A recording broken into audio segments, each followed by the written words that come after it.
Good evening. Tonight, I can report to the American people and to the world that the United States has conducted an operation that killed Osama bin Laden, the leader of al-Qaeda, and a terrorist who's responsible for the murder of thousands of innocent men, women, and children. It was nearly 10 years ago that a bright September day was darkened by the worst attack on the American people in our history. The images of 9/11 are seared into our national memory. Hijacked planes cutting through a cloudless September sky, the Twin Towers collapsing to the ground, black smoke billowing up from the Pentagon, the wreckage of Flight 93 in Shanksville, Pennsylvania, where the actions of heroic citizens saved even more heartbreak and destruction. And yet we know that the worst images are those that were unseen to the world. The empty seat at the dinner table, children who were forced to grow up without their mother or their father, parents who would never know the feeling of their child's embrace, nearly 3,000 citizens taken from us, leaving a gaping hole in our hearts. On September 11th, 2001, in our time of grief, the American people came together. We offered our neighbors a hand, and we offered the wounded our blood. We reaffirmed our ties to each other and our love of community and country. On that day, no matter where we came from, what God we prayed to, or what race or ethnicity we were united as one American family. We were also united in our resolve to protect our nation and to bring those who committed this vicious attack to justice. We quickly learned that the 9/11 attacks were carried out by al-Qaeda, an organization headed by Osama bin Laden, which had openly declared war on the United States and was committed to killing innocents in our country and around the globe. And so we went to war against al-Qaeda to protect our citizens, our friends, and our allies. Over the last 10 years, thanks to the tireless and heroic work of our military and our counterterrorism professionals, we've made great strides in that effort. We've disrupted terrorist attacks and strengthened our homeland defense. In Afghanistan, we removed the Taliban government, which had given bin Laden and al-Qaeda safe haven and support. And around the globe, we worked with our friends and allies to capture or kill scores of al-Qaeda terrorists, including several who were a part of the 9/11 plot. Yet Osama bin Laden avoided capture and escaped across the Afghan border into Pakistan. Meanwhile, al-Qaeda continued to operate from along that border and operate through its affiliates across the world. And so shortly after taking office, I directed Leon Panetta, the director of the CIA, to make the killing or capture of bin Laden the top priority of our war against al-Qaeda, even as we continued our broader efforts to disrupt, dismantle, and defeat his network. Then, last August, after years of painstaking work by our intelligence community, I was briefed on a possible lead to bin Laden. It was far from certain, and it took many months to run this thread to ground. I met repeatedly with my national security team as we developed more information about the possibility that we had located bin Laden hiding within a compound deep inside Pakistan. And finally, last week, I determined that we had enough intelligence to take action and authorized an operation to get Osama bin Laden and bring him to justice.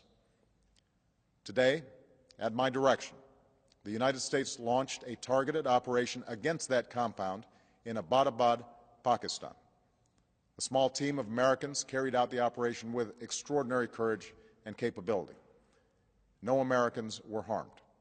They took care to avoid civilian casualties. After a firefight, they killed Osama bin Laden and took custody of his body. For over 2 decades, bin Laden has been al-Qaeda's leader and symbol, and has continued to plot attacks against our country and our friends and allies. The death of bin Laden marks the most significant achievement to date in our nation's effort to defeat al-Qaeda. Yet his death does not mark the end of our effort. There is no doubt that al-Qaeda will continue to pursue attacks against us. We must and we will remain vigilant at home and abroad. As we do, we must also reaffirm that the United States is not and never will be at war with Islam. I've made clear, just as President Bush did shortly after 9/11, that our war is not against Islam. Bin Laden was not a Muslim leader. He was a mass murderer of Muslims. Indeed, al-Qaeda has slaughtered scores of Muslims in many countries, including our own. So his demise should be welcomed by all who believe in peace and human dignity. Over the years, I've repeatedly made clear that we would take action within Pakistan if we knew where bin Laden was. That is what we've done. But it's important to note that our counterterrorism cooperation with Pakistan helped lead us to bin Laden and the compound where he was hiding. Indeed, bin Laden had declared war against Pakistan as well and ordered attacks against the Pakistani people. Tonight, I called President Zardari, and my team has also spoken with their Pakistani counterparts. They agree that this is a good and historic day for both of our nations. And going forward, it is essential that Pakistan continue to join us in the fight against al-Qaeda and its affiliates. The American people did not choose this fight.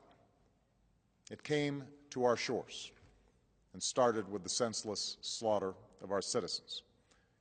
After nearly 10 years of service, struggle, and sacrifice, we know well the costs of war. These efforts weigh on me every time I, as Commander-in-Chief, have to sign a letter to a family that has lost a loved one, or look into the eyes of a service member who's been gravely wounded. So Americans understand the costs of war. Yet, as a country, we will never tolerate our security being threatened, nor stand idly by when our people have been killed. We will be relentless in defense of our citizens and our friends and allies. We will be true to the values that make us who we are.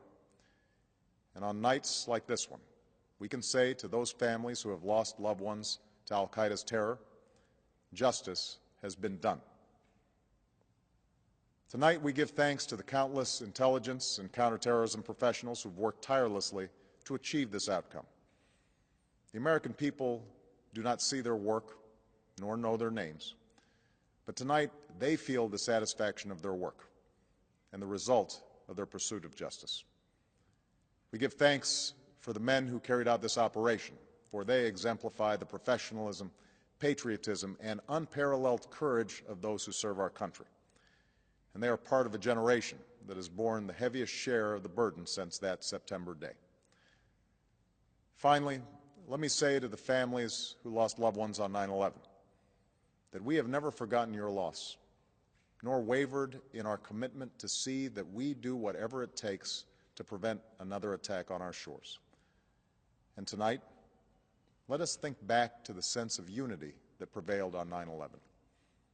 I know that it has at times frayed, yet today's achievement is a testament to the greatness of our country and the determination of the American people.